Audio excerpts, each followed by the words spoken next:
What's going on, my friends? Welcome back. Today we have a gold guide in Inscription, specifically milling. This is a fantastic way to make gold. If you have not set up an Inscriptionist and specifically gone for milling, you really should. And actually, to be totally honest, you don't need to specifically set up an Inscriptionist for milling to make money off of milling. So it's a super nice thing in that regard as well.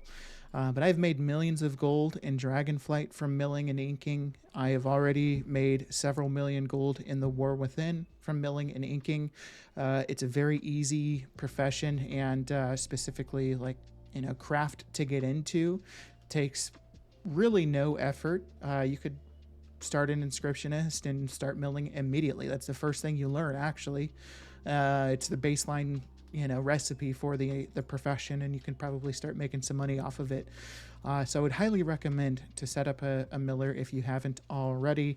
And then I think another great, side effect or side bonus rather with milling is just it's a very hands-off thing to do, right?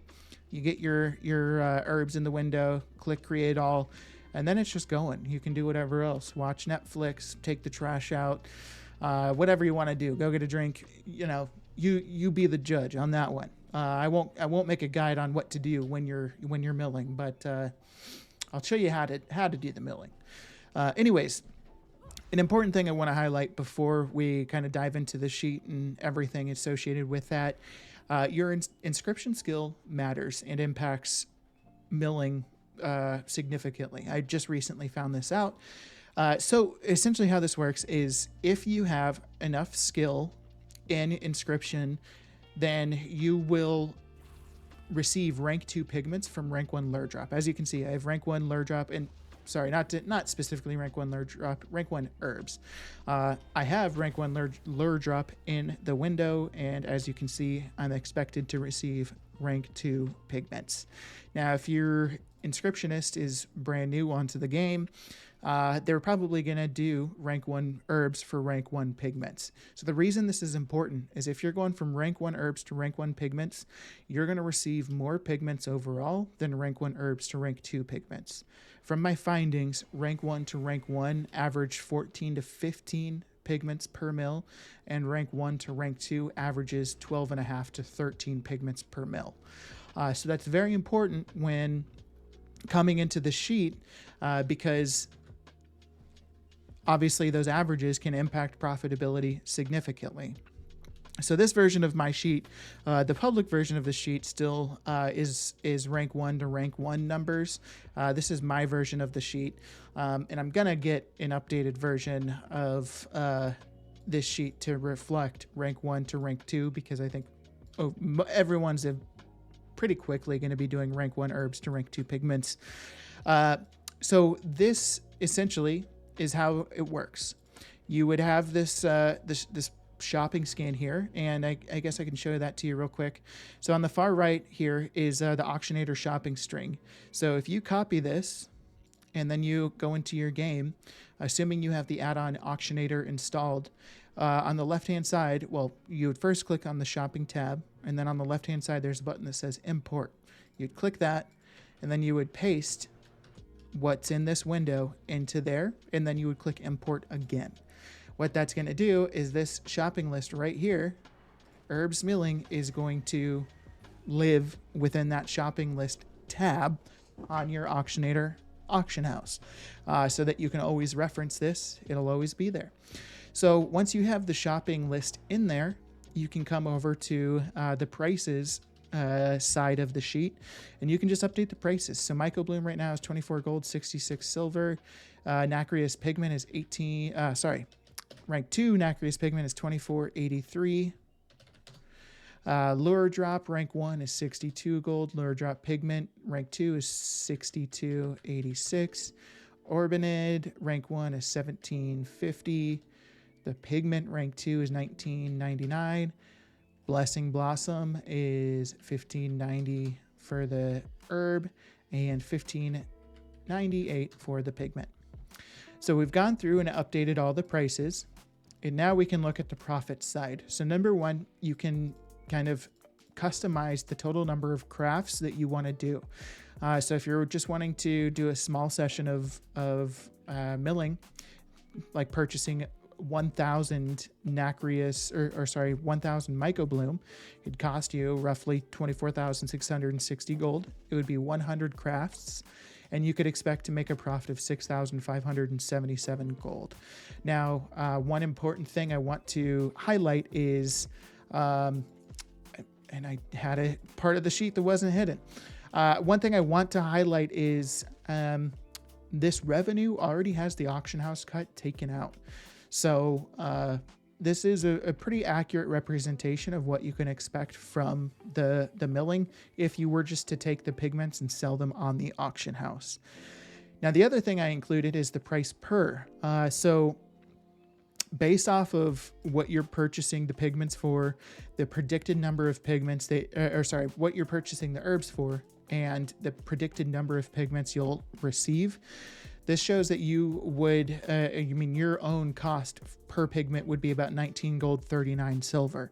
So the reason I included this price per tab is so if you did want to do some inking or, anything potentially else with the pigments, I think the only thing you could do is inking. You could kind of do some of your own calculations to figure out what your crafting cost per ink would be if you were to go through and mill those herbs yourself. And then the kind of final thing I have on this profits tab is just the time. So the amount of time it would take to mill this whole session. So 100 casts of milling would take you 1.5 minutes. 500 mills would take you 7.5 minutes. So just to kind of give you a ballpark idea of the amount of time it's going to take to go through and process this. So looking at the prices right now, nacreous is, if we increase the number here, the profitability looks a little bit better. So, you could go through and mill for nacreous pigment. Lure drop looks fantastic in terms of profitability. But ultimately all the pigments are profitable right now, which is super nice to see. One thing I do want to highlight, this sheet does not factor in listing costs on the auction house. Now with that, assuming your item sells, the kind of the posting fee, you get that back. There is an auction house cut, which is 5%. You don't ever get that back once it sells, but you pay a fee to list auctions on the auction house. And that is not factored into this revenue tab just because it's impossible to predict that. Who knows how many times you're going to have to list this particular item before it sells. Just kind of a food for thought thing. And that's where I kind of, have said in the past, it's important to make sure you're not posting. Like if you go through and you mill 5,000 lure drop, right? You're going to have a shit ton of lure drop pigment in your bags. And if you go and just post all of that lure drop pigment on the auction house at once, I can almost guarantee you it's all not going to sell, and you're going to spend a lot of gold on that listing price that you're not going to get back. So the kind of other side of things is really being smart about how you're listing stuff on the auction house. But I just really want to highlight that listing cost is not included in the revenue section on this sheet. Looking at knowledge, so there's two knowledge or four knowledge nodes that you really need for milling. First is pursuit of knowledge. So I'm actually just going to come over to my Inscriptionist and we'll look at it from here. So pursuit of knowledge is probably the most important one. Every point of knowledge in this tree is going to give you 3 ingenuity, 3 resourcefulness, and 3 multi-craft. That is massive. And then on top of that, every 5 points you spend is going to give you an additional 15 of each stat. So with a milling specifically, resourcefulness is king. You want as much resourcefulness as you can possibly get in order to make the most money possible. So I would highly recommend with your first knowledge points, you max out pursuit of knowledge. The pursuit of knowledge is also going to impact every other possible craft you could do within Inscription. So it really is the GOAT of knowledge point nodes in this profession, I feel like. So I would max out pursuit of knowledge followed by detail oriented. Detail oriented is just going to give you an additional 3 resourcefulness per point in the specialization. On top of that, every 5 points either gives you an additional 15 resourcefulness, or it increases the amount of product resourcefulness saves when it procs. So as I mentioned, resourcefulness is king, so max out those resourcefulness nodes as quick as possible. Following that is Pursuit of Perfection.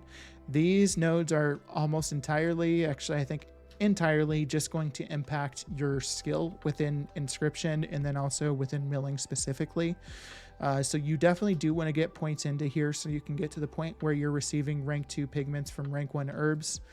Rank 1 pigments might be profitable. They are profitable right now, but that is not going to last. It's not going to be long before people are starting to guarantee rank 2, rank 3 inks constantly, and they need the higher quality pigments. And those higher quality pigments, the demand's going to go up, but there's going to be plenty of crafters like myself and all of you that have put a bunch of points into these trees, and you're able to start producing higher quality pigments. So it is important to put points into these nodes and get the skill.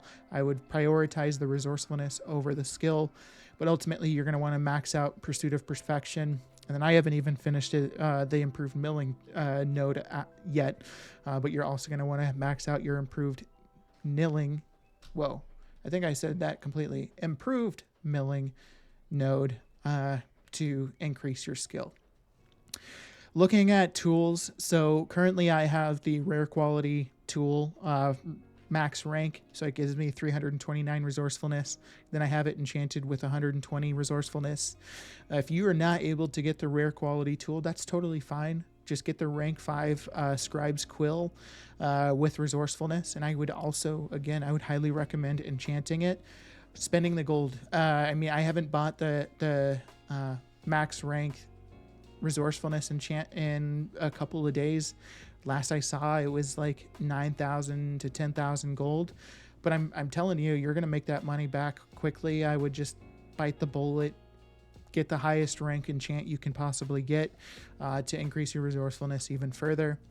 And then in terms of accessories, I have the rank 5 accessory that gives me resourcefulness, but the other accessory that doesn't give resourcefulness, I don't really care about the rank of that. So you could probably kind of approach it with the same thing. So that's everything for knowledge. The sheet, as we've discussed, with the shopping string, updating the prices.